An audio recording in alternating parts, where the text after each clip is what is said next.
Agora sim. Agora, então, a gente dá início ao assunto de hoje, efetivamente. Hoje a gente vai falar sobre destinado, mas, opa, antes tem alguém chegando. Mas antes de eu falar do assunto de hoje, o que eu queria ver com vocês, principalmente viram que eu mexi alguma coisa nos planos de ensino, dessa e da outra unidade. Não sei se perceberam. O que aconteceu? Teve uma demanda de a gente antecipar umas aulas práticas do ano que vem para esse. Que ainda é esse semestre, vamos lá, né? Do semestre.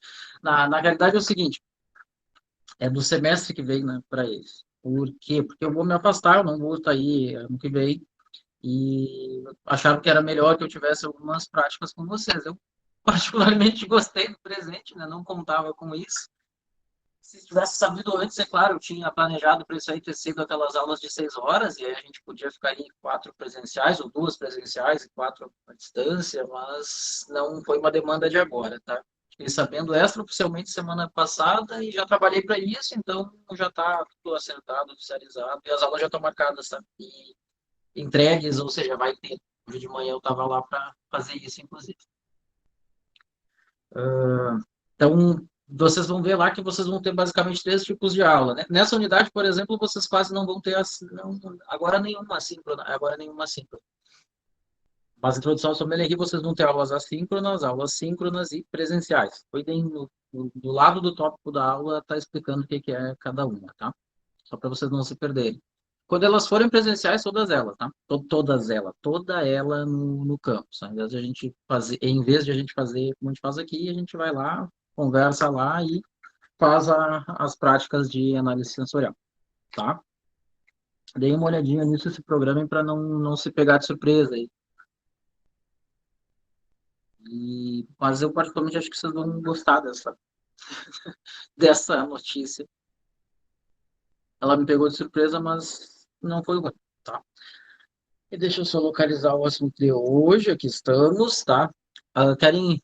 Não, obrigado por ter comentado, Etienne. Eu esqueci de comentar isso. Não precisa, tá? Eu só não vou estar com esta barba que eu estou, porque eu vou estar em outras aulas práticas, né, com manipulação, mas as aulas de degustação não precisa. Foi bom, realmente esqueci de comentar. As aulas de degustação não precisa, tá? Vai ser apenas a gente vai degustar, não manipula, não faz nada, além de fazer a degustação. Sim, é isso aí. A gente vai ter algumas presenciais ainda esse ano, conforme está lá no cronograma, tá? Eu posso até, deixa, me dê um momentinho que eu vejo ali direitinho para vocês, porque evidente que de cabeça eu não lembro, tá?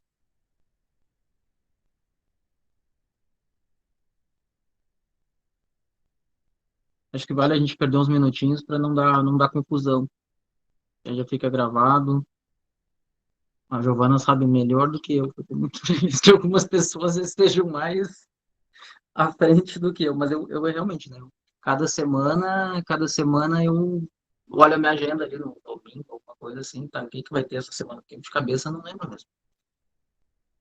Para isso que a gente planeja, né? E deixa o cronograma feito, para que a gente não se pegue de surpresa. Tá, olha só. Vou começar por essa unidade, tá? Eu vou projetar aqui para vocês, que aí vocês conseguem ver direitinho.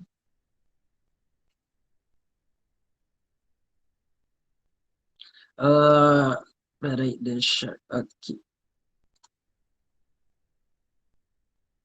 Pronto, tá? Vocês vão ver aqui, como eu disse, ainda não apareceu para vocês, agora sim, ó, onde disser que a aula síncrona a gente vai estar à distância e ao vivo, acho que vocês já se acostumaram com isso. Isso aqui, inclusive, tudo já passou. A aula de hoje síncrona, não alcoólicos é assíncrona, que também não é novidade. Aqui é uma aula síncrona, também não é novidade. E aqui chega no cronograma que nos interessa, tá? Onde a gente vai ter as aulas presenciais. Onde disser que é presencial, estaremos lá, tá? Então a gente vai ter a parte de dúvidas, a gente vai fazer presencial. Eu vou pensar como é que eu faço para gravar isso, porque realmente eu não tenho equipamento além do celular e não vai dar muito certo. Acho que era interessante a gente deixar gravado, eventualmente, para quem não puder ir. A avaliação a gente vai fazer presencial, mudou isso aí, tá? Então vocês não vão ter materiais para consultar, como eu gosto que seja, efetivamente. Então, e a gente faz metade da aula, faz a avaliação e depois faz a prova de alguma bebida, tá? Que nesse caso são destilados. A recuperação também vai ser, alguém perguntou isso, tá? A gente tem aí o dia de correção, que sempre é uma data que eu gosto de fazer tradicionalmente, que eu acho que é extremamente importante que a gente fale sobre ela. Só não faço isso quando o cronograma não permite, tá? Daí a gente vai ter a mesma coisa, metade da aula a gente corrige, ou menos que metade, né? O quanto precisar, ou mais, né? Não é esse o caso. Segue para fazer análise sensorial. E alguém perguntou se a recuperação também era presencial. Sim, se precisar. Tá? Quem precisar, a gente faz no primeiro momento presencial e aí depois a gente faz as análises sensoriais, tá? Aí foi o jeito que eu consegui melhor de fazer esse cronograma com o tempo que eu tive, né? Porque se eu soubesse antes, talvez eu tivesse feito um pouco diferente. Por outro lado, assim, eu acho que é bem importante que ele aconteça depois de vocês verem sensorial lá em Introdução à Sommelier, porque senão não faria muito sentido, né? Inclusive, a primeira aula dessa unidade acontece depois de a gente terminar isso aí. Deixa eu só projetar aqui introdução à sommelier também. Eu não gosto muito de misturar as unidades, mas acho que é importante para vocês verem essas aulas e não restar dúvidas que como é que vai ser. Posso retomar isso aí na próxima aula de introdução à sommelier, mas vamos ao que interessa. Eu vou direto lá para o fim. Acho que vocês já entenderam aqui, né? O que é síncrono é síncrono, o que é assíncrono é assíncrono. Cada um vai estar na sua. Na síncrono a gente vai estar junto ao vivo e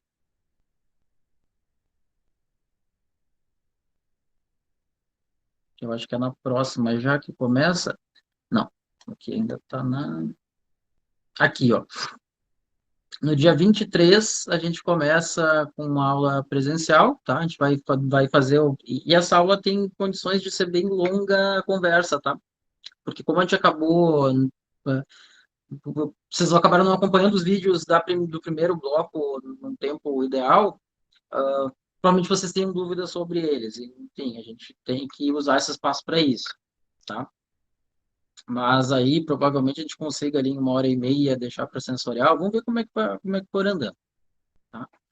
Não sei se eu vou fazer, se eu vou usar o joguinho com vocês aqui no presencial. Estou ainda pensando sobre isso, mas de qualquer forma a gente tem essa aula para a gente conversar sobre dúvidas, retomar e tudo mais, e experimenta algum vídeo. Tá? E aí a gente começa as aulas de análise sensorial. Depois a gente tem no dia 30 que a gente vai ter as duas aulas que seriam síncronas, em vez de síncronas vão ser presenciais. Tá? E preste atenção que é uma aula. Ah, e outra coisa, prestem atenção que às vezes tem umas surpresas agradáveis, porque ainda tem uma aula de 6 horas pendente. Tá? Aí eu escolhi o dia que mais tinha assunto, fica basicamente 2 horas para um, 2 horas para outro, 2 horas para degustar. Sei que nem todo mundo consegue chegar a uma e nem todo mundo consegue sair às 7, tá? Mas como a gente já sabe disso, né? Que foi o que nos foi, enfim, solicitado, imposto, como preferirem a palavra, não tem como eu fazer diferente. É uma aula de 6 horas. Eu vou estar lá uma e aí, enfim, na medida do possível, eu vou começando quando tiver um número razoável de pessoas. E aí, respondendo também, acho que foi a.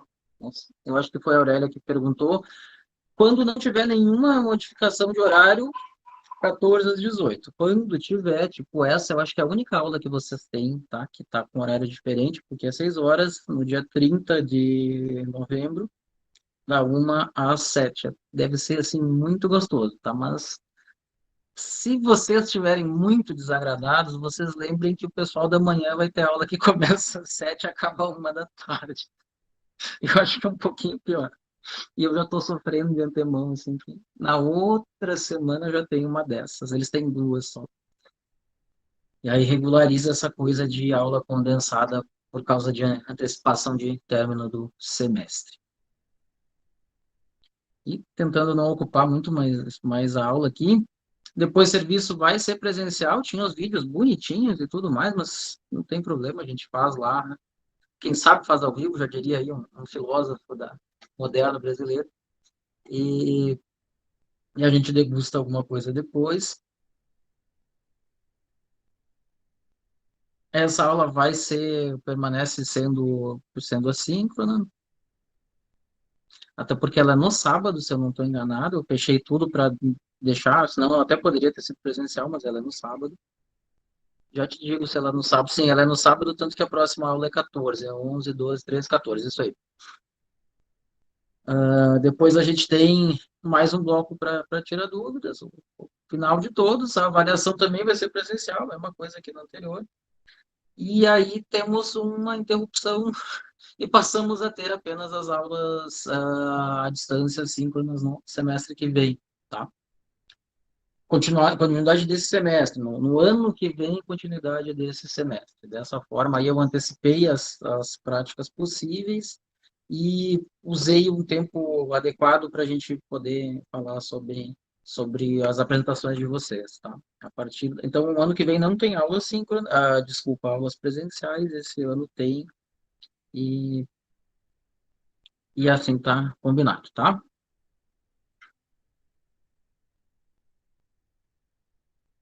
Pouco diferente do que a gente imaginava. Cada tanto a gente recebe uma notícia ali, né? Agora vai ser desse jeito. Não, não, troca um pouquinho. Agora faz isso. Agora adianta isso.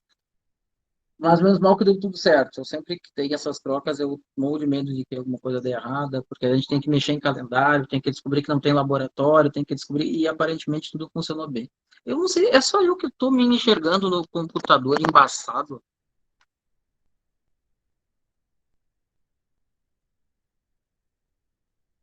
Vocês estão me enxergando bem ou vocês estão me enxergando assim? Eu Parece estou que eu te estou. enxergando bem, professor. Engraçado, porque eu projetando, né, no celular, enxergando no computador eu me enxergo, parece que estou assim, enfim. Pra mim também tá bom. Então deve ser o meu computador que deve estar. Ele é sempre mais lento que o celular, ele sempre acha que a internet não está funcionando, por aí vai.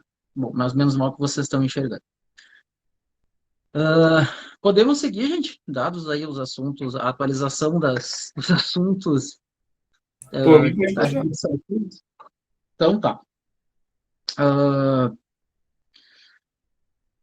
E também espero que ano que vem aí, como vocês vão ter, e foi outra decisão também, embora eu não pudesse, eu teria pensado dessa mesma forma, tá? Eu teria tentado adiantar presenciais para esse ano, por quê? Porque ano que vem provavelmente vocês vão estar arranjados de trabalho na temporada.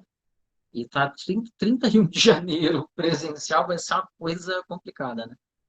31 de janeiro até um pedaço, até fevereiro inteiro, né? Tirando o carnaval ali que tem uma folguinha. Então acho que é um.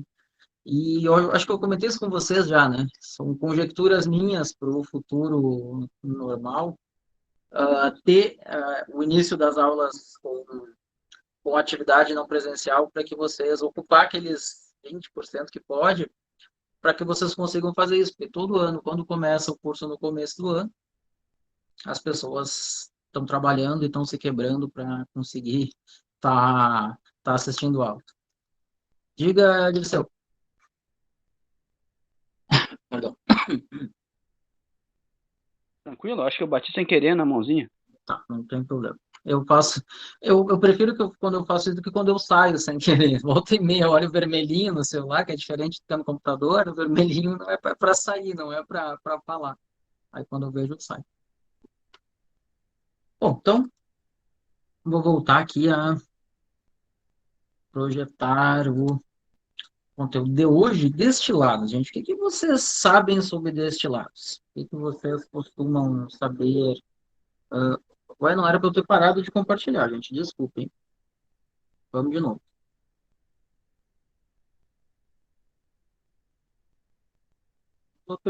Eu apertei no botãozinho certo. Não, não, não apertei no botãozinho certo. Agora sim. Vamos lá. E vocês têm ideia, gente, quando a gente fala em destilados? O que são? O que diferencia um do outro? Ou mais ainda, o que faz eles serem parecidos a ponto de estar numa mesma categoria? Vocês sabem sobre? Tão silenciosos hoje, gente. Ainda bem que não foi só comigo, né? Porque vocês estavam bem silenciosos com a Morgana. Eu fico, como é que a consciência é mais tranquila que não é um problema comigo. O que a gente tem assim de. Oi, pode falar. Então, cara, eu conheço assim, mais sobre alguns tipos de destilados, tipo vodka, assim, whisky, essas coisas assim, só que eu não sei nada como foi feito, Tá. origem, é, do que é Bom, feito, não sei nada. tu sabe quais são e não sabe como é feito. A Entendi. Ana Carolina disse uma coisa que ajuda a gente a pensar, tá? Ela disse que ela falou em fermentação. Deixa eu só ver se ela falou mais alguma coisa mais. Não, eu tô de lente, gente. Eu fui pra rua, eu botei óculos escuro, eu botei lente. Aí eu não tirei ainda. Assim como não tirei nem a roupa da rua. Deu tempo, assim, foi tudo meio correndo. Ou eu almoçava ou me arrumava, né? Ou tomava banho, aquela coisa toda, que eu vou ter que fazer depois. Mas o que que eu estava dizendo para vocês aqui? A Ana Carolina perguntou se a fermentação acontece em comum com eles e teor alcoólico em comum. Primeira coisa que eu acho importante que a Ana Carolina disse, sim, eles têm que ser fermentados, tá? Em algum momento, sim. Se chamava de fermento destilado, até a própria legislação usava essa palavra que eu considero atravessada, porque destilar é tirar álcool. E para ter álcool, nessa altura da vida, vocês já devem ter descoberto, assim, alguém mais ou menos careca conversando com você sobre isso, que só sai de fermentação alcoólica. Então, o álcool não brota, o álcool não surge, não é jogado, não é. Ele vai ter que, em algum momento, ser oriundo aí da transformação de açúcares em álcool e gás carbônico, né? Esse gás carbônico, em alguns casos, ou na maior parte dos casos, não é útil, né? Tirando cerveja, tirando espumante, esse gás pouco faz diferença para a gente.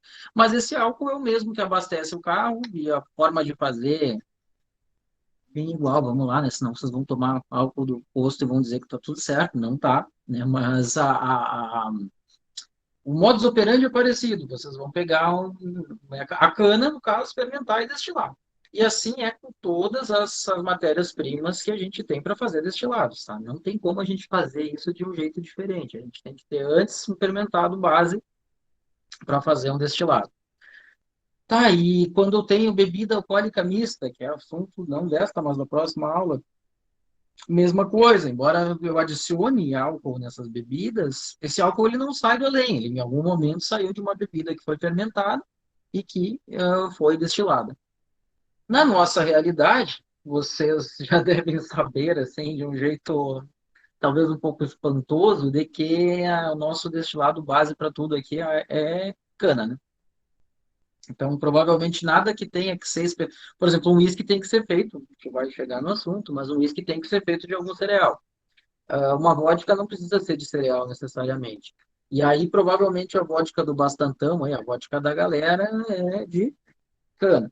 Assim é gin, assim é tudo o que é gin, assim é licor no Brasil. Nada vai ser. A possibilidade de que esse álcool não seja oriundo da cana é baixa, por quê? Porque a matéria-prima açucarada mais abundante que a gente tem é cana. Tá? Vocês vão ver que o uísque dos Estados Unidos, de alguma forma, é de milho, porque a matéria-prima açucarada que eles mais têm lá é milho. E por aí vai. E também vocês vão entender por que que na França destilado de vinho era muito mais comum. Porque, claro, o que abundava lá era uva e vinho. Né? E é importante dizer, já que falamos aí em matérias-primas, embora que rapidamente, que nos períodos de guerra, por exemplo, costumava acontecer interdições do uso de cereais para destilados, que afinal de contas, cereal faz pão, faz comida, faz massa, faz o que for, né? Menos cachaça, aí precisa de cachaça. Talvez os caras lá, né, os que estão lá no meio da batalha lá para ficar meio felizinho, mas fora isso, não precisa, tá? Que as pessoas precisavam, num cenário de terra arrasada, era, né, que era pão, né, era comida. Mas foi uma boa questão aí falar sobre a fermentação. Sim, todos eles têm que ser fermentados em algum momento, tá? Para depois serem destilados. A gente não tira álcool de onde não tem. E o álcool, mais uma vez digo, não aparece do nada, né? Aparece depois da fermentação, né? E a destilação só extrai o álcool dessa bebida base. Ah, E a Aurélia, eu acho que falou do teor alcoólico, e pelo que eu entendi, comentou se o teor alcoólico faz eles serem parecidos. Não necessariamente, tá? É interessante que vocês vão ver que a gente tem um limite de teor alcoólico no Brasil, de 54%. E aí vocês vão entender por que que não chega aqueles absinto de 70 no Brasil. Ou não chega pelas vias legais, né? Eles chegam ali pelo contrabando, pela mochila, pelo descaminho, como for, mas oficialmente eles não podem, tá? O Brasil tem um limite de 54%. Por que que é esse limite? Não sei. E não sei se um dia eu vou descobrir. Tenho eu próprio essa curiosidade. Um dia eu quero ver, assim, é que essas são perguntas boas de fazer presencialmente. Encontrar um fiscal agropecuário e linkar, por que é 54? Não sei, alguém deve ter, assim, cabalisticamente dito, não, só deve ser 54. Porque no mundo, na verdade, não tem um limite tão claro, tá? Eventualmente pode ser por uma questão ali, considerando o que fizeram, em função de saúde, porque ficar tomando bebida de 70% de álcool é complicado. Uma de 40 já não é muito saudável, assim, né? Tomar alguma frequência. Imagina uma de 70, né? Mas o nosso limite legal é 54. Agora, o nosso mínimo varia aliás, os nossos mínimos e máximos variam de bebida para bebida, tá? Às vezes é 36, 38, cachaça, por exemplo, o máximo 48, ou seja, elas não têm todas o mesmo teor alcoólico. Agora, embora elas tenham faixas diferentes, muitas vezes elas acabam sendo quase todas ali de 38 a 40%. A maior parte das vezes é essa gradação alcoólica, mas isso não é nenhuma regra, tá? Enfim, é a preferência da empresa dentro do intervalo permitido legalmente. Outra coisa, para a gente encerrar essa conversa inicial, que é importante dizer, toda vez, eu já comentei isso com vocês, toda vez que eu falar de bebidas nesta unidade, eu estou falando de como a legislação brasileira vê. Com exceção dos uísques, que vocês vão ver que eu dou uma advogada lá nas leis próprias dos lugares, porque importa para a gente entender como eles são. O resto eu vou falar da nossa legislação. Por quê? Porque o Brasil tem uma, o Paraguai tem outra, a Islândia tem outra, e se vocês falarem em todos os países do mundo, uma eu vou dizer tem outra, porque é própria, nenhum país tem uma lei universal. Né? Tem algumas coisas que são universais, mas enfim, isso aqui não, isso aqui entra no arcabouço legal de cada país. Então não tem nada. Vocês vão ver que rum, por exemplo, a gente tem um certo impasse com a prática que se faz aí nas Antilhas. Mas isso a gente vai ver quando falar de bebida por bebida. Tudo bem até aqui, gente? Falamos bastante, assim, só para só para um Tudo tranquilo, comecinho. professor. Tá bem. Olha só. Então, em termos gerais, o que que eles têm? Todos eles têm que ter aí uma matéria-prima fermentada, tá? E para fermentar isso aí, nem sempre vai ser como faz com vinho, né? Esmaga e deixa fermentar. Por quê? Porque vários deles não têm açúcares simples, como é o caso da cana, mas que fermenta direitinho, não precisa a levedura dar conta de quebrar aí um disacarídeo, né? A sacarose, glicose e frutose e fermentar. E tem um ponto que é um pouquinho mais complicado, que são amidos, né? Os amidos a gente não tem, as leveduras de fermentação não degradam. Esqueci o nome da palavra, gente. O nome da palavra. Como é que. As deteriorantes, lembrei. Tem leveduras deteriorantes que vão consumir amido, mas elas não nos interessam, porque elas não fazem álcool, né? Não quebram ele em açúcar para fazer álcool. E aí a forma de fazer isso, como eu bem já conversei com vocês aí, numa aula assíncrona, ou seja, não estava com vocês, ou a gente vai maltear, né? E na cerveja, lembra que a gente faz isso, né? A gente germina o grão para que ele ative as enzimas, o seu aparelho enzimático, e aí depois a gente consiga converter amido em açúcar. Ou eu faço a sacarificação aí por químico, por aumento de acidez e temperatura. Caso clássico em que isso acontece é naturalmente tequila, que tem aquele abacaxi esquisito lá, bem ácido e cozido num panelão de pressão, acaba transformando o amido em açúcares, tá? Mas, de alguma forma, eu preciso partir de uma matéria-prima com açúcar. 16 carbonos, como vocês devem ter enlouquecido me escutando falar. Também, né, é comum a todos eles a destilação, obviamente, né? Senão não teria uma bebida concentrada em álcool. E a possibilidade de ter maturação também pode ser ela não é específica, por exemplo, só do whisky, mas ela não é obrigatória. A gente tem, por exemplo, a vodka como uma bebida clássica, como não envelhecida. Em que parece que está na moda envelhecer vodka e carvalho, que é super estranho.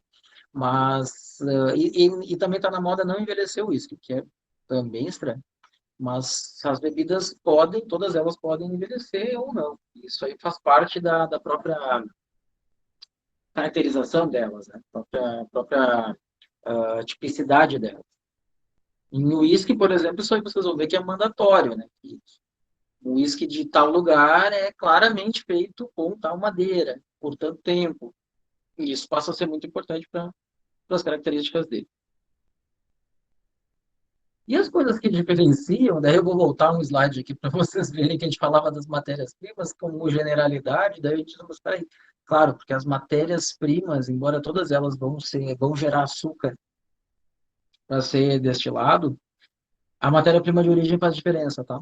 Só para você ter uma ideia, e quando eu digo aqui que o processamento delas também faz diferença, se eu usar cana e eu usar trigo, vamos dizer, o trigo eu vou ter que sacarificar ou fazer, enfim, ou germinar, né? Ou maltear. A cana não.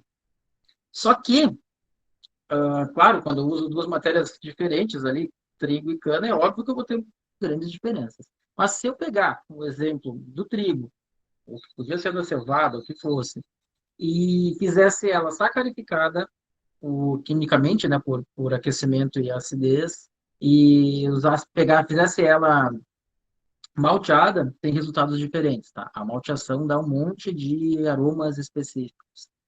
Então, se vocês já comeram granola malteada, tem granola que é malteada e tem granola que não é malteada. Quando é malteada tem outro sabor, é muito mais gostosa, inclusive. Eu digo isso para a gente fazer um paralelo de como esse processo, sim, pode trazer diferença, tá? E também, só para vocês terem ideia, muitas vodkas elas são de grãos, tanto quanto a própria cevada pode ser. E elas não têm nada a ver com uísque. Muitas vezes, na maior parte dos casos, elas não têm cevada malteada, basicamente, ou cereais malteados, basicamente porque a malteação dá cara de uísque, de alguma forma assim, genérica dizendo. E, portanto, a forma de processar faz diferença. E também o amadurecimento, né? Se tiver amadurecimento e não tiver, tem diferença, mas o amadurecimento em si pode ser uma fonte enorme de variações, tá? É evidente que quanto mais tempo eu deixo amadurecendo numa madeira, mais tempo, mais características vai ter, e diferente vai ser, né? Uma bebida de 2 anos em madeira é diferente de uma de 5, que é diferente de uma de 10, e assim por diante. Mas tem outros fatores que fazem diferença. Se o caminhão passar e me deixar eu falar. O tipo do recipiente, tá? Posso ter uma barrica de madeira X, posso ter uma barrica de madeira Y, em que pese que no mundo geralmente é carvalho, não tem obrigação que seja, né? Tem que ser uma madeira que é evidente que não seja tóxica e que não dê gosto ruim. Mas tá posto na aula de bebidas, eu acho que nessa aqui mesmo, tá? Não tenho certeza esse material. Deixa eu conferir aqui, porque o SIGA está aberto, enquanto ele não sai, depois ele cai, eu não consigo descobrir, não consigo acessar com bebidas e cultura cervejeira. Vamos ver. Pode falar, Everson. Eu queria fazer uma pergunta, acho que deve ser um pouco óbvia, mas Não tem problema. o que é feito, tipo assim, é armazenado em madeira e não em outro material, tipo metal, aço, sei lá. Tanto o vinho quanto destilado de madeira. Não é uma pergunta óbvia, não. Não é uma pergunta boa. Assim, ó, facilita. Claro que a gente não vai poder esperar até lá, né? Mas facilita quando a gente falar sobre amadurecimento de vinho em madeira, tá?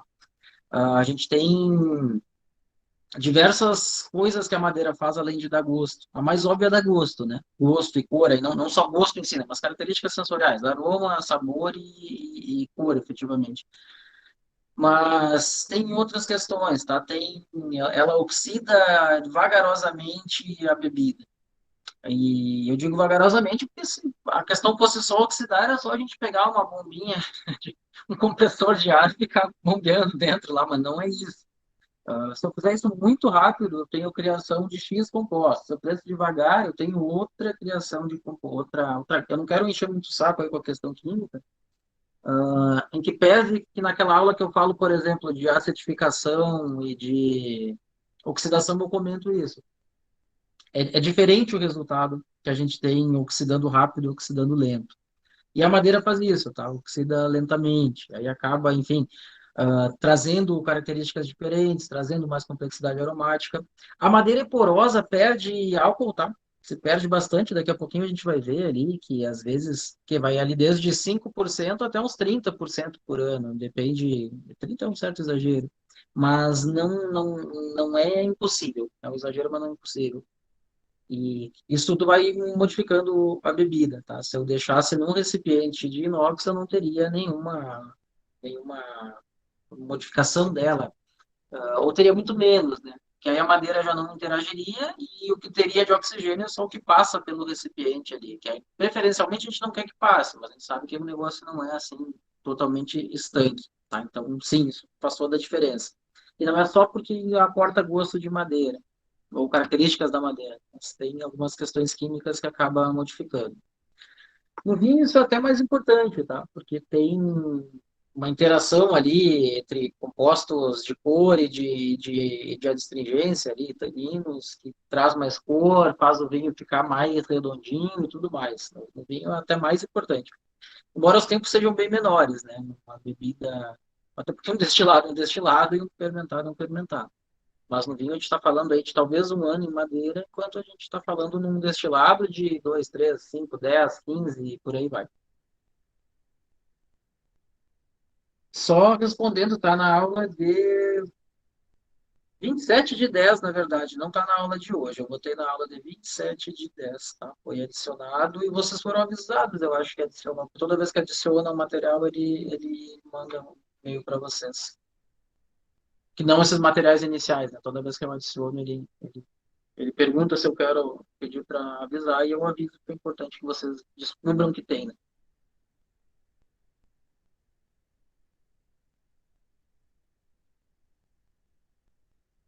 Deixa eu voltar aqui para o que eu estava dizendo. Ah, então, normalmente a madeira é carvalho, mas tem vários países com outras madeiras, tá? Castanheira e um monte de coisa. E aqui no Brasil, a cachaça deve ser a bebida que mais tem, eu não quero adiantar o assunto, mas deve ser a bebida que mais tem variação de madeiras usadas no seu envelhecimento. E isso dá uma boa perspectiva para a cachaça, um bom diferencial, tá? Mas, no geral, é carvalho, como eu disse. Claro que se eu trocar de carvalho para castanheira, de carvalho para amburana, faz diferença, sem dúvida. E é claro que, independente se põe um e outro, se eu botar, em vez de um ano, dois, ou três, ou quatro, isso vai fazendo diferença. E tem outra coisa que faz diferença, o formato. Por exemplo, o que dá mais gosto de madeira? Um recipiente. Vou botar ali 600 litros 900 litros de destilado para amadurecer madeira. O que dá mais gosto? Eu botar em 3 barriquinhas de 300 ou eu botar numa barrica de 900?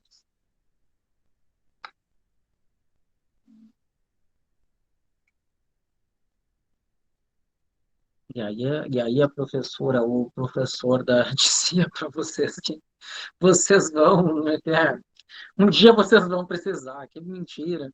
Sim, vão, né? É uma questão de superfície de contato, né? Uma barrica de 900, tu tem muito mais líquido para menos superfície, embora ela seja maior, né? A superfície em si né? Se eu comparar a soma de todas da superfície das 3 barricas é maior do que de um recipiente maior, tá? E por isso que também o tamanho da barrica faz diferença. Da barrica não, né? Barrica é uma coisa e pipa é outra, por exemplo. Então, pôr numa barrica e pôr numa pipa de 2.000, 3.000, 4.000 litros tem uma diferença gigantesca, tá? A ponto de que muitas vezes esses recipientes, principalmente quando mais velhos, quase não passam gosto. Basicamente, são recipientes para armazenamento. E como eu disse, traz perdas, né? Tem vezes que a gente vai ter aí em 3, 7, 10% e eventualmente até uns 30% de bebida sendo perdida. Por quê? Porque vai evaporando, né? Ela entra na barrica com 70 e tantos por cento, provavelmente, e quanto dependendo da umidade ou da falta de umidade, mais álcool sai ou mais água sai. Quanto mais seco, mais água, quanto mais úmido, mais álcool. Proporcionalmente, até por uma questão de osmose ali, tem diferença. E quanto mais quente, evidentemente, mais evapora. E isso traz perdas, né? Isso faz com que, quando a gente conjuga o tempo de envelhecimento de um destilado com a perda de graduação alcoólica, a gente vai descobrir que tem alguns uísques aí de longo envelhecimento que eles têm lá 42, 43, 41, 40 e quantos foram por cento de álcool, basicamente porque eles foram postos com um X de álcool, vamos dizer que 70%, e foram perdendo com o tempo, e sendo juntado, e quando chega para engarrafar está com 40 e poucos. Por outro lado, a gente vai descobrir que esses uísques que a gente envelhece aí pouco tempo, 2, 3 anos, eles não vão ter essa perda toda. Eles vão entrar com 70, vão sair com 50, ela vai pedrada, 60, tô supondo aqui, tá? Como é que ele chega em 40? Fazendo um negócio que a gente já vai ver daqui a pouquinho, mas não custa eu já começar a dizer para vocês o que que é. Retificando, pondo água para baixar a graduação alcoólica, que não é uma prática ilegal e não é uma prática que significa menos qualidade, tá? É bem comum que as pessoas falem essa bobagem por aí. A gente já vai entender sobre ela. Só para ter ideia, gente, carvalho, só o carvalho, vamos dizer, só o carvalho, tem diferença de florestas, né, de regiões, de país em si, e dentro de alguns países de florestas. Tá? A floresta tal tem carvalhos desse tipo, a floresta tal tem do outro. Às vezes é a mesma espécie e o que muda é a condição de cultivo, e acaba fazendo com que ele fique com mais ou menos poros. E quanto mais poroso, mais ele oxida e mais traz diferenças nas bebidas, e isso faz diferença, tá? Como eu disse para vocês, faz. Então, faz diferença a origem, faz diferença o tamanho. Tem diferentes recipientes que vão dar diferentes resultados. Tudo bem até aqui, gente?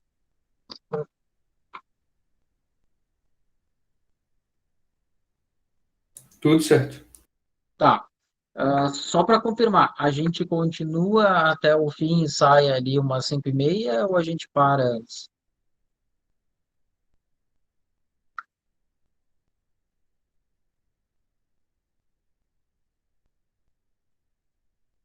Por mim, tanto faz.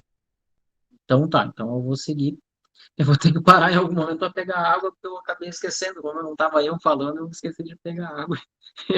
Eu já tô com a minha boca seca, porque tá meio difícil. Mas vamos tentar ir um pouquinho mais adiante. Aí eu dou ali uns minutos protocolares só para pegar água, tá? Olha que engraçado, eu esqueci de apagar aqui uma. Eu não percebi, gente, tipo as anotações antigas aqui. Bom saber, porque esse material, no princípio, estava um pouco finalizado. Foi erro da produção. Foi o estagiário que não percebeu. Uma coisa que a gente tem que, né, alguma vez, talvez alguns de vocês já tenham escutado falar, onde é que começa essa história? Aonde e por que começa essa história de fazer álcool, de destilar bebidas?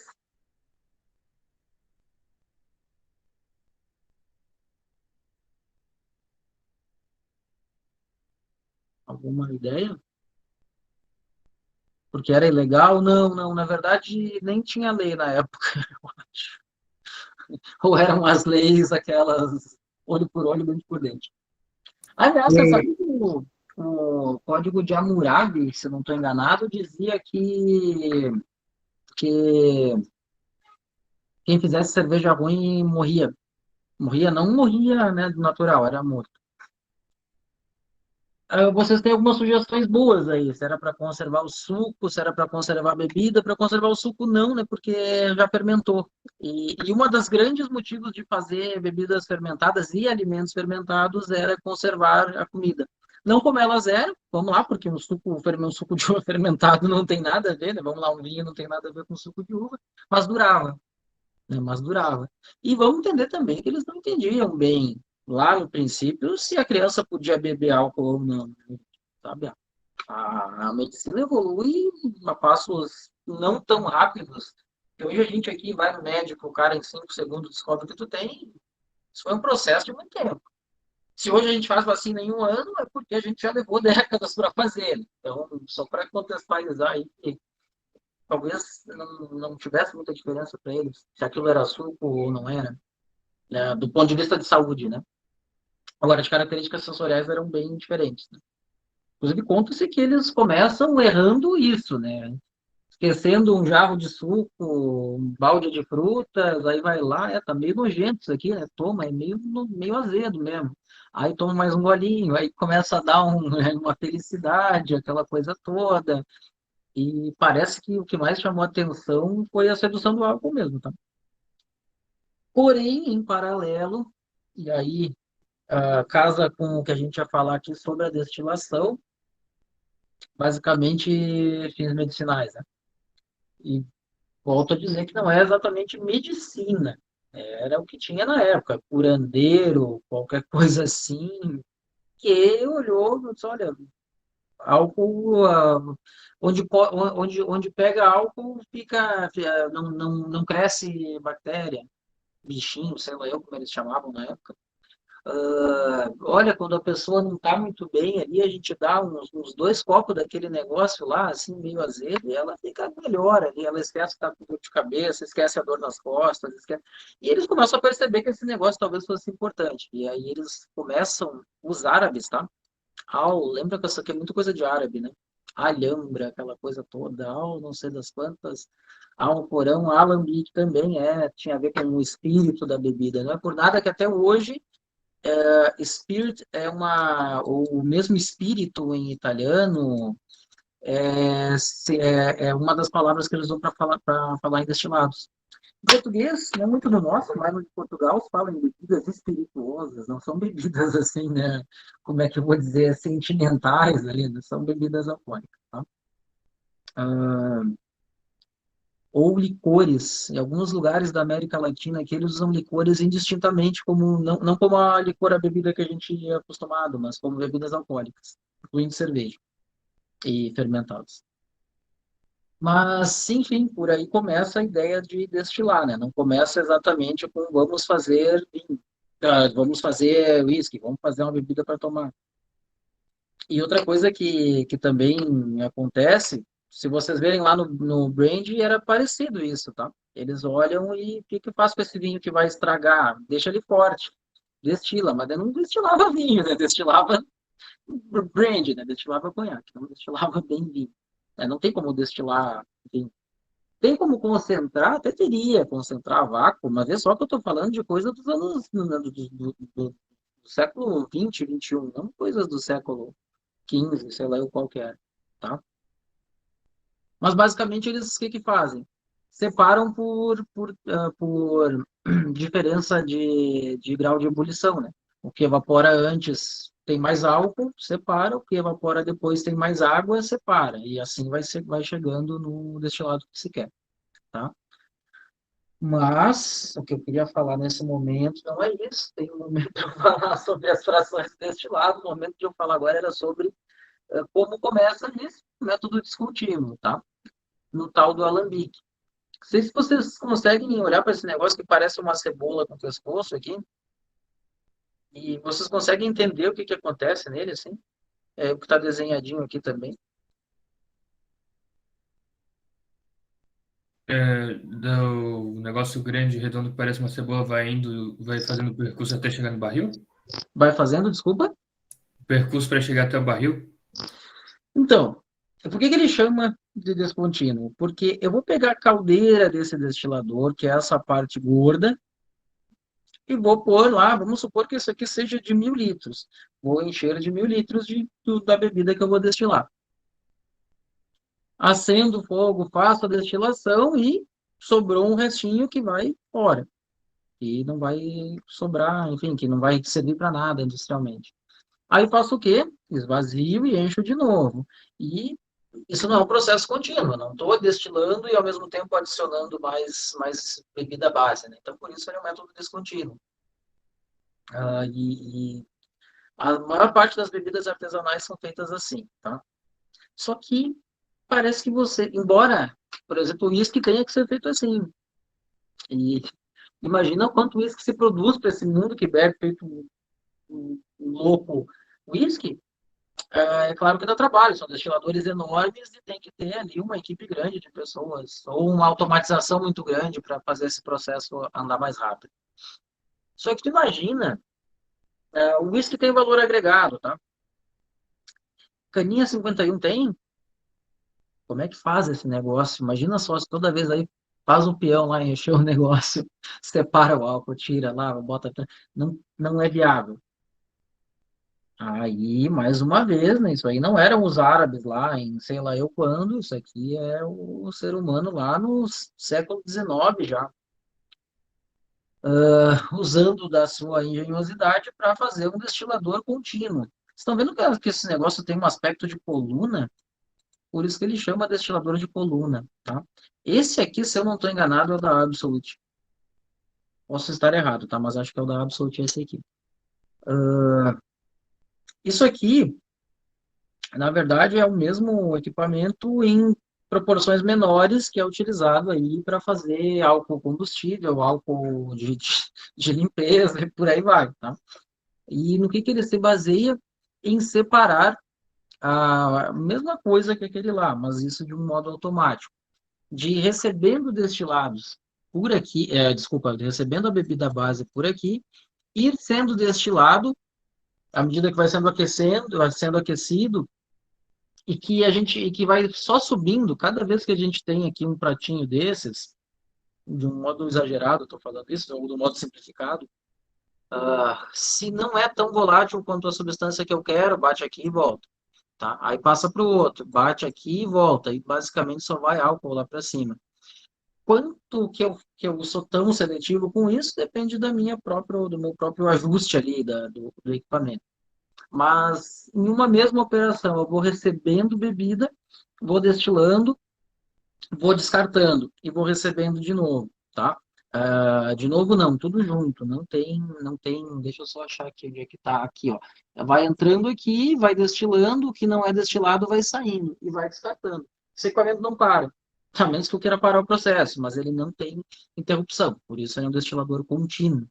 E ele chama coluna pelo aspecto das colunas, tá? Tudo bem até aqui, gente? Sim, já vou comentar a questão da destilação em si.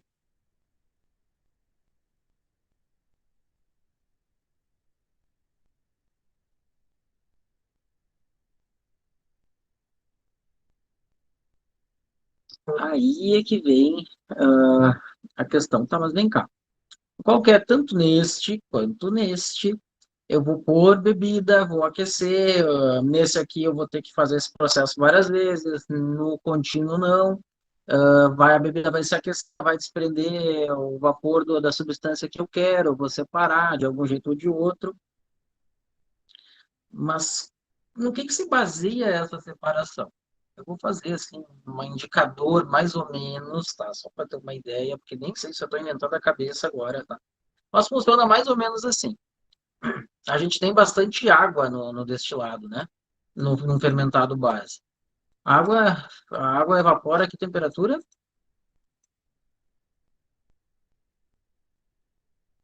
Vamos supor que aqui seja 50 graus, tá?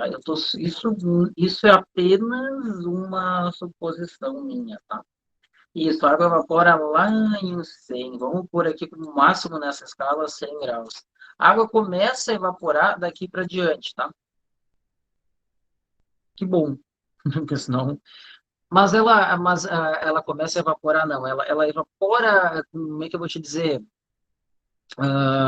Tirando coisas pontuais ali que ela acaba evaporando, porque algumas moléculas, algumas partes já estão mais aquecidas e vão evaporando. O normal dela é evaporar de 100 graus para cima. O que eu quero num destilado? Álcool, etanol. Vamos supor que ele comece, isso é uma suposição, tá? Que ele comece sendo evaporado em 50 graus, não, em 60, vamos botar aqui, em 60 graus, qualquer coisa assim, e ele vá até ali uns 80. Eu acho que eu exagerei nessa escala, mas volto a dizer, só para isso é só ilustrativo. E aí eu tenho lá, por exemplo, metanol. Vamos parar por aqui, que se não ficar botando tanto nome e fazendo tanta confusão. Metanol evapora antes, tá? Vamos supor que ele evapore de 50 a 65. 65 eu acho que é mais ou menos aqui assim.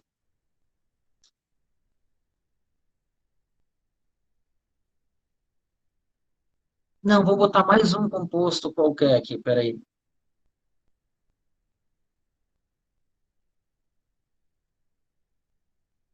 Furfural que seja, tá? É um álcool superior que inclusive não é bom.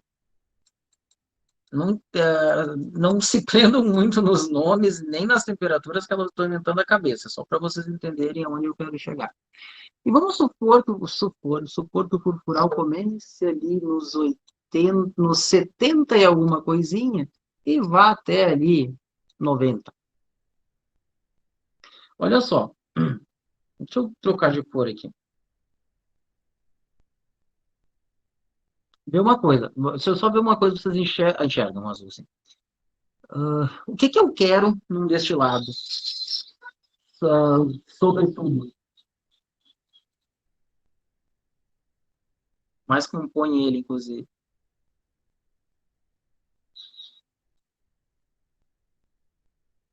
Que é para isso que eu estou destilando, para tirar uma coisa das outras lá. O que que é? A gente já falou hoje. Ah, isso, tu quer tirar álcool, né? Esse é o teu alvo, tá? Tirar álcool. Eu sei que, volto a dizer que essas temperaturas eu botei da cabeça, eu sei que o álcool vai ali dos 60 graus até os 80. E que ele vai ficando mais difícil evaporar ele à medida que ele vai ficando mais fraco. Cada vez eu preciso de mais calor. Se eu tivesse 100% álcool, e 60 estava evaporando. Eu tenho um X de álcool diluído numa água, tá? Porque isso é uma solução alcoólica, hidroalcoólica, e que ele começa a ser evaporado lá nos 60 e ele vai até uns 80, tá? Quer dizer que se eu pegasse 60 a 80, se eu medisse a temperatura e assim, vai, o que for evaporando antes de 60, eu deixasse escorrer embora, e nos 60 aos 80 eu separasse num outro recipiente, provavelmente eu teria tirado todo o álcool que tem nessa mistura aqui de destilado, de fermentado base para destilação. Só que aí tem um problema. Se eu fizer isso, olha só, eu estou tirando o metanol junto, que não é uma coisa que eu quero. E estou tirando furfural junto, que também não é uma coisa que eu quero, tá? Daí, como é que a gente faz para fazer isso?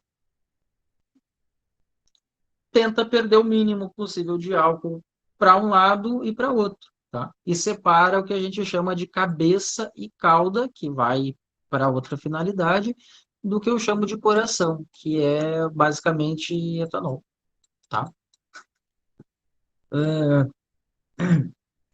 E isso tem que ser feito em dois sentidos, em não passar muitas substâncias que podem, inclusive, fazer mal para a saúde e que, se não fazem mal, nem sempre tem bom aspecto sensorial, e deixar outras que são importantes para a caracterização da bebida. Porque percebam uma coisa, se eu tirasse de tudo, só isso aqui assim, ó, só o álcool que tem, apenas álcool, tudo seria muito parecido. Tá, isso aí não é 100% assim, mas quanto mais eu tivesse só tirar álcool, cada vez ele ficaria, se veio da cana, se veio da cevada, se veio do que fosse, seria muito próximo, tá? E aí tudo que se faz na destilação é tirar coisas ruins e deixar coisas boas importantes, tá? Coisas boas essas que chamam-se, não só boas, mas chamam-se congêneres, que são substâncias que não são álcool e que dão característica às bebidas. E às vezes dão dor de cabeça, cegueira e várias outras coisas. Por isso que elas não podem estar em quantidades absurdas e não podem estar ausentes. Ou a gente faria bebida descaracterística, tá? Cada bebida tem o seu limite de congêneres. Ó, essa aqui pode ter um pouco mais de metanol, essa aqui pode ter mais sulfural e por aí vai. Não quero entrar em detalhes aí, para que elas não se tornem descaracterísticas. Porque vocês vão dizer, por que eu não tiro álcool de tudo, de apenas álcool? Porque vai ficar com cara de álcool e não com cara típica da bebida, tá? Então, normalmente a gente faz a destilação fracionada. A gente vai tirar um percentual que a gente sabe que evapora antes do álcool e que não é bom, e o percentual que evapora depois que a gente sabe que não é bom.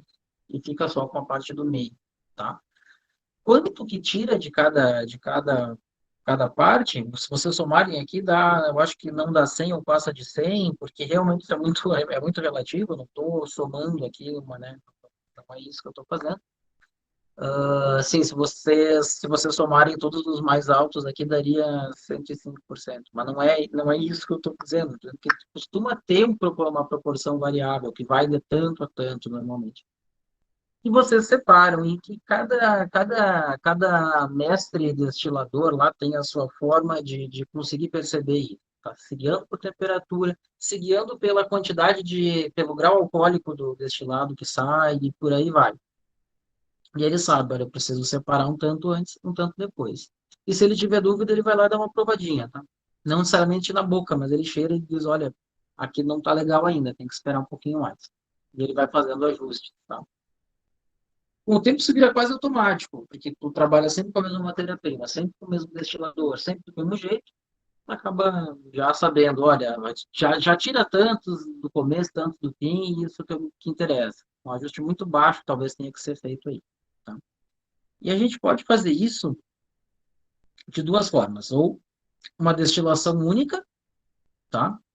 E já separar, e aí provavelmente eu tenho uma bebida mais característica, mas que é mais carregada de outros compostos, o que pode ser aí bom porque tem mais tipicidade, pode ser ruim porque ela pode fazer um pouquinho mais mal, assim, né?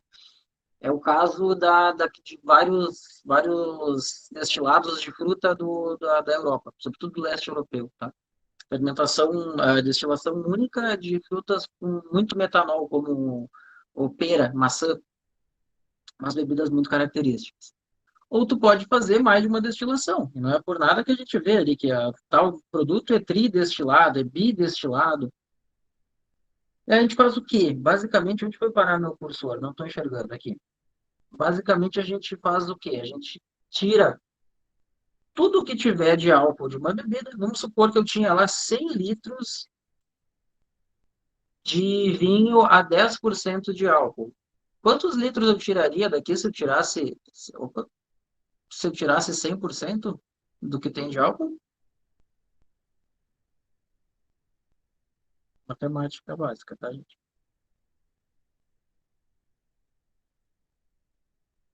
Dez litros, tá?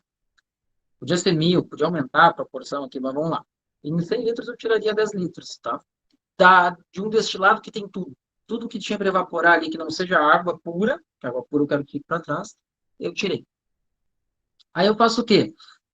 Faço 10 destilações disso aqui, vamos dizer assim, e junto elas e pego mais 100 litros de um destilado de corrente. Corrente que é aquilo que tinha tudo que podia sair. E fraciono, tá? E a vantagem de fazer isso é que ele está mais concentrado nos seus componentes. Eu consigo tirar assim com mais precisão e perder menos álcool, tá? E perder menos matéria-prima. E aí eu posso fazer 2, 3, 10, 15, quantas eu quiser. Quanto mais eu fizer, mais a gente tem pureza no destilado e talvez menos tipicidade. E mais caro sai, porque eu estou gastando com aquecimento, eu estou botando, enfim, deixando de usar uma bebida, né, para ter ela mais pura. E claro que isso traz custo, tá? E assim que a gente também diferencia destilados, né? Por ter mais uma destilação ou mais do que uma de modo fracionado. Tudo certo até aqui, gente? É uma parte operacional que eu acho legal, inclusive. Agora, eu não sei nem se eu conseguiria fazer destilado. Em tese, eu deveria saber fazer. Mas eu acho que é tanto detalhezinho, assim, de prática, que é uma coisa que tu aprende muito mais na prática do que tendo habilitação legal para dizer eu sei fazer.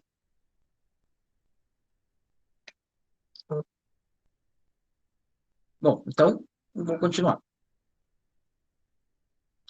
Então, a gente falou que a gente tem destiladores contínuos e descontínuos, a gente tem o destilado sendo fracionado, seja em duas vezes, né, seja em duas destilações, seja em uma só, seja em quantas forem, mas em algum momento eu tenho que tirar aí uma parte inicial e uma parte final dele, porque teria muitos compostos que fariam mal para a saúde. E assim se baseia a destilação, tá? A Orloff, por exemplo, diz que é 5 vezes destilada, mas na verdade ela não é, ela passa na coluna lá, então é como se eles fizessem um cálculo assim de que destilou 5 vezes, porque esse mesmo produto voltou várias vezes. Enfim, aqui tem uma cachaça bidestilada, se não estou enganado, quer dizer, foi feita uma vez, foi destilada um destilado de corrente e depois foi destilado fracionando. Tá aí esses restinhos. Pergunta que alguém pode fazer: o que que faz com esses restinhos aqui? Essa cabeça que eu tirei fora, essa cauda que eu tirei fora. Tá bom, bom trabalho, Emerson. Isso vai fora? Provavelmente isso aí vai ser posto na próxima destilação, tá? Não pode ser feito tantas vezes, porque tem uma hora que tu vai ter um monte de porcaria, né? Vai só piorar o teu destilado, mas tu tenta aproveitar, porque isso aí sai com bastante álcool. Então, quando tu adensa isso aí junta e separa, talvez tu consiga um rendimento um pouquinho maior. Em empresas grandes, isso aí acaba indo para Petrobras, coisa que o valha, para fazer combustível, tá?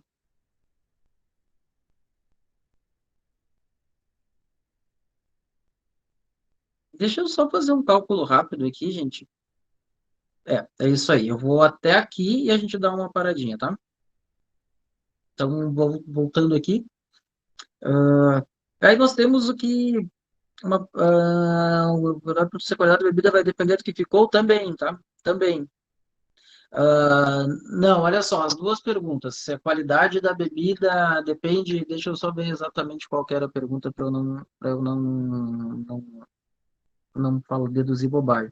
Que se a qualidade da bebida vai depender do que ficou, começa por aí, tá? Começa por aí. Quando a gente tem essas cachaçinhas aí, que às vezes nem é cachaça, é aguardente, e às vezes nem aguardente é bebida alcoólica mista na garrafinha de plástico, provavelmente ela tem um pouquinho menos de cuidado, porque afinal de contas ninguém está pagando para botar álcool fora lá, e aí talvez ela dê um pouco mais de dor de cabeça e tudo mais, dentro da lei, tá tudo certo.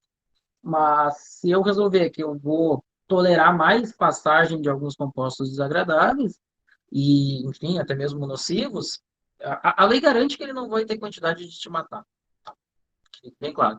Mas se eu resolver, como produtor, libera um pouquinho mais aí, né? O cara paga 5 pila no negócio, quer tomar, né, uma bebida dos deuses. É claro que não.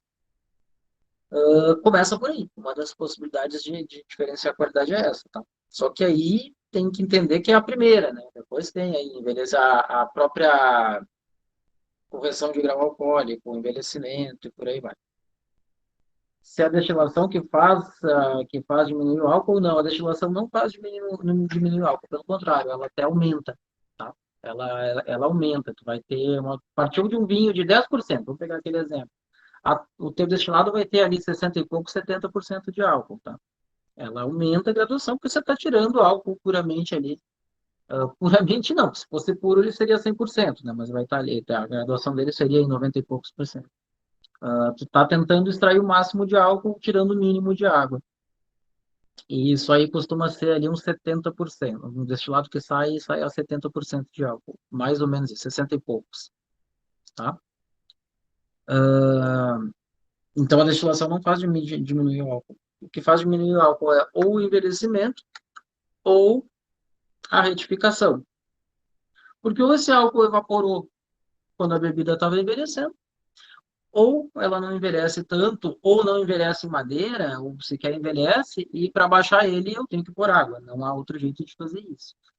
É ilegal? Não. É uma prática ruim também? Não. Não tem como tu fazer, tu pegar que do processo em si, uma bebida sai com 60, 70 e querer vender ela com 40 sem pôr água.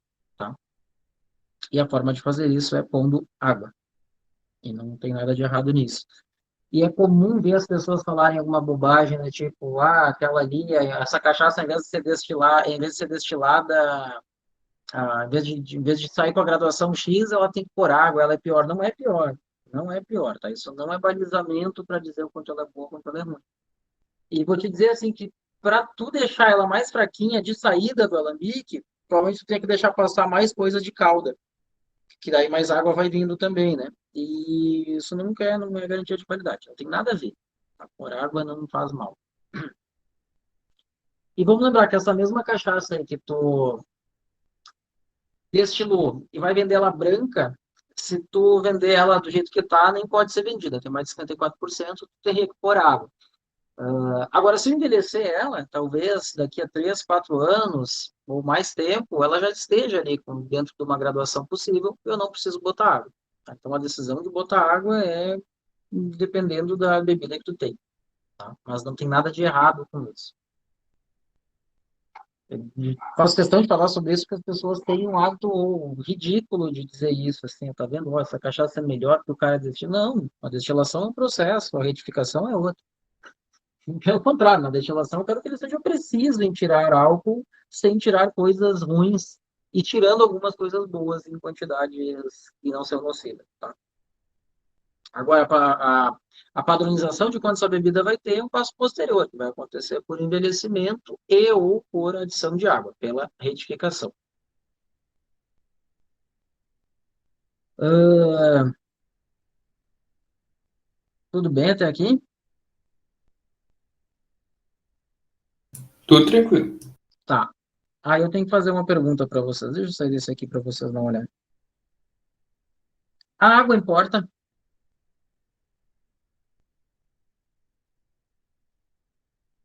Acho que importa sim, professor, porque até teve uma vez que, eu não lembro agora quando foi, mas eu vi que a cerveja Corona tinha estava tendo gente com problema por causa que a água não estava em bom estado para fazer a fabricação da cerveja na época. Desculpa, mas é que passou bem na hora um caminhão e eu não consegui escutar. Tu estava falando. Quando tu falou o que importava, eu não escutei. Eu acho que a água importa sim para bebida, tanto faz se for cerveja, vinho, eu acho, por causa da qualidade dela e também por causa que, tipo, um tempo atrás teve aquela reportagem que a cerveja Corona, ela usou água que não estava própria para consumo na cerveja, e aí aí teve gente que passou mal, eu acho, alguma coisa do tipo. Então, aí tá uma coisa que é um comentário importante. E ele não foi tão romântico, porque normalmente esse comentário é super romântico, assim, do tipo, né? Nossa, claro que importa, tem que ir lá para Rancho Queimado, para Santo Amaro, pegar água direto da fonte, não sei o que. Não, não tem nada a ver, tá? Não é essa.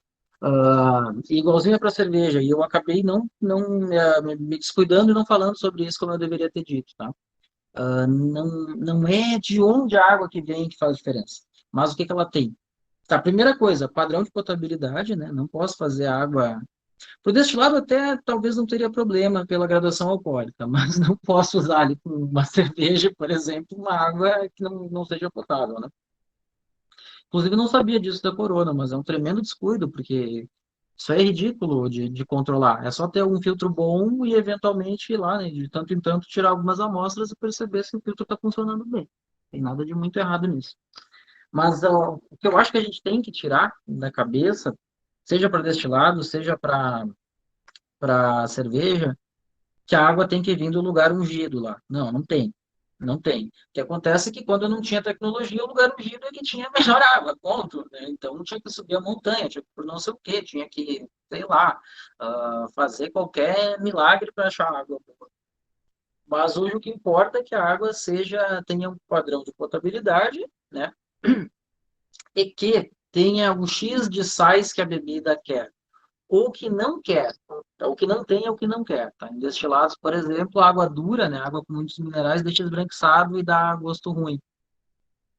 Na cerveja eu já preciso mexer ali na água. Não funciona assim. Se eu for lá para Joinville e resolver fazer a OPA mexe na água, sabidamente. Eles já te disseram? Não, mas é muito óbvio, porque qualquer pessoa que for fazer cerveja nem precisa ser industrial, vai ajustar a água para um desempenho sensorial melhor da cerveja, tá? Tem outra explicação além dessa. E pode fazer isso em qualquer lugar? Sim. Só ter filtro e sais para ajustar.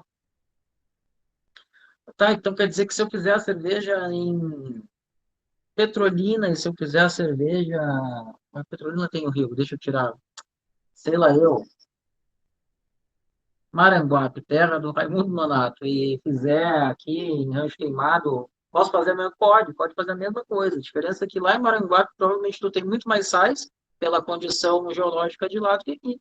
E aí tu vai ter que tratar muito mais água lá do que água aqui. Então isso não... E por que eu falo? O pessoal da cerveja é um pouco melhor nisso, tá? Os industriais tentam passar a perna aí falando da água pura, não sei o quê, mas os artesanais não. Porém, nos destilados toda vez tem essa historinha. Mas a Absolut tem a destilaria lá no raio que o parta, porque a água não sei o quê, mas para com essa bobagem, tá? Cada um usa as armas que tem, mas a gente sabe que isso não é verdade. A Absolut poderia ser feita em qualquer lugar, porque, enfim, é só uma questão de você fazer um processo de destilação como eles fazem e preparar a água como eles preparam, tá? Então, tirem essa ideia romântica da água tem que ser de um lugar maravilhoso. Ninguém falou isso aqui, tá? Inclusive. Eu até me surpreendi. Mas não tem que ser do lugar natural, maravilhoso. Você pode ser no meio de São Paulo, pode ser água do Tietê, tá? Não tem problema nenhum. Só tem que tratar. E se pode servir de espanto, a Kaiser tira a água do Rio Gravataí, tá? Na fábrica de Gravataí para fazer Heineken, Kaiser e todas as cervejas da marca. E não tem nenhum problema nisso, tá? Não precisa ficar com nojinho de tomar Kaiser. Até pode ficar com nojo porque não é boa, não posso falar isso, caramba. Mas, enfim, né? Mas, mas não é a questão da água, não tem problema. Tá? Não tem que ser a água abençoada. Tem que ser a água que tu tratou para tal fim.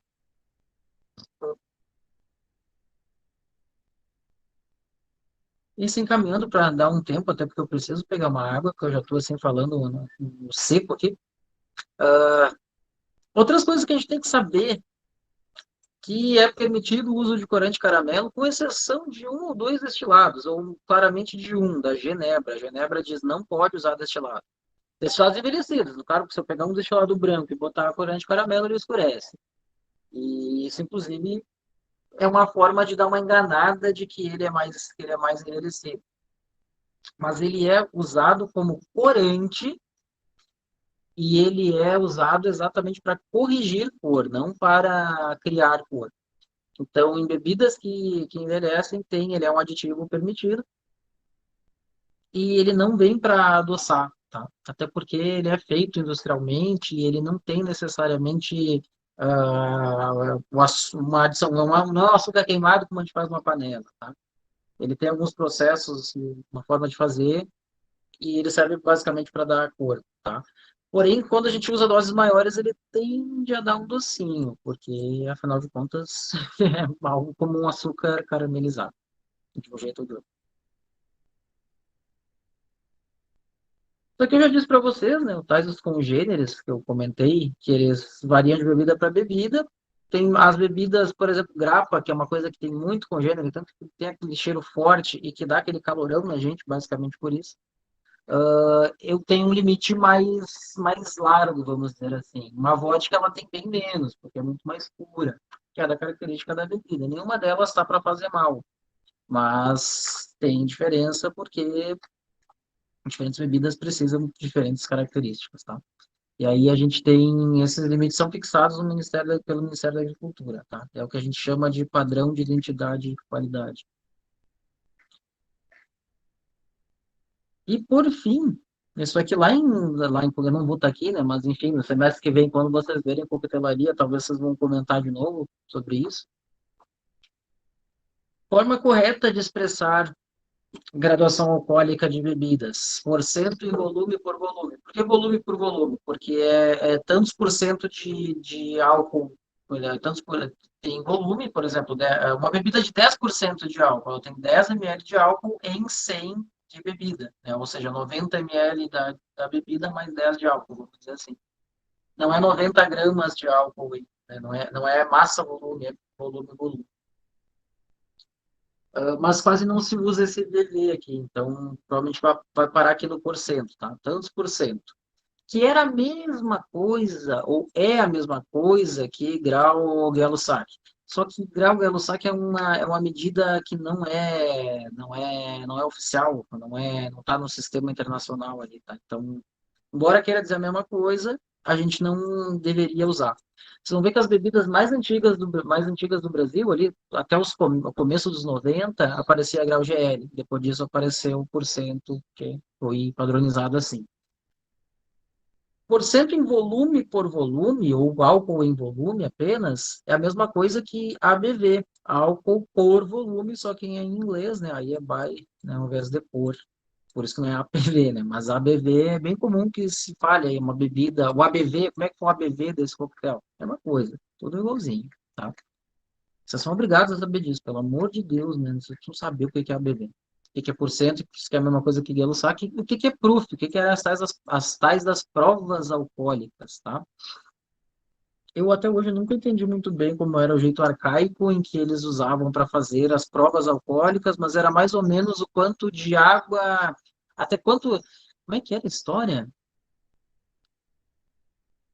Cada, tu fazia uma proporção de água e álcool e se pegasse fogo, era tantas provas. Se pegasse, daí tu dobrava, daí era metade, por aí vai.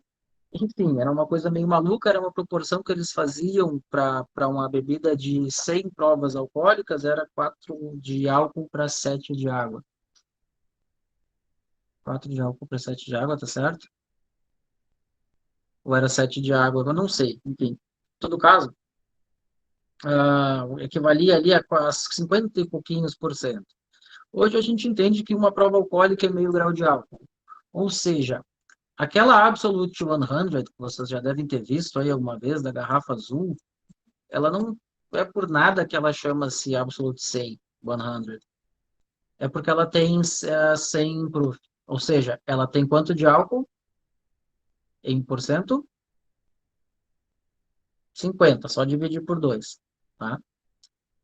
Por que eu tenho que saber disso? Porque quando vocês pegarem, podia ter pego uma garrafa aqui. Quando vocês pegarem destilado americano, ele vem em provas. O americano se acha bonzão pra cacilda, para não falar palavrão. E eles têm que inventar ali, como é que é? Galões por milhas, por não sei o quê, e bebidas alcoólicas são em provas. Que é uma unidade que não é oficial, mas que eles põem em prova. Então, não é. É bem comum que a gente veja lá whisky Jack Daniels 84 proof, na verdade são 42% de álcool. Eu acho que o Jack Daniels é 84, se eu não estou enganado. Não, acho que é 80, é 40 que ele tem. Enfim, é sempre a relação metade, né? Ou de álcool para provas é o duplo. Tenham isso em mente, tá? Vocês vão ver essas coisas quando familiarizarem-se com um bar e que tiver bebidas de diferentes lugares. Tudo certo, gente? Tudo certo. Tá. Quanto tempo a gente para? Uns 5 minutos? Que eu preciso parar para pegar água. Isso é impossível. A partir de agora, torna-se insalubre eu continuar. Eu preciso pegar uma água.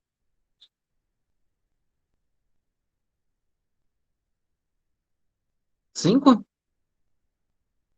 10? Tá. Então tá. Fecha 10 e aí eu tento manter ali 5h40, a gente acaba. Então vou só um pouquinho aqui. Deixa eu só interromper aqui. A gente faz a próxima parte do... Onde é que tá esse negócio? Cadê? Ah, tá aqui. Aí a gente encerra, aí a gente faz a próxima parte como os destilados em si.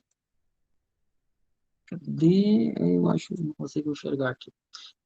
Então, 6, vamos considerar 6 e 10, vamos jogar um a menos, 4 e 10, né? 16 e 10, 16 e 20 está de volta, pode ser? Até daqui a pouquinho.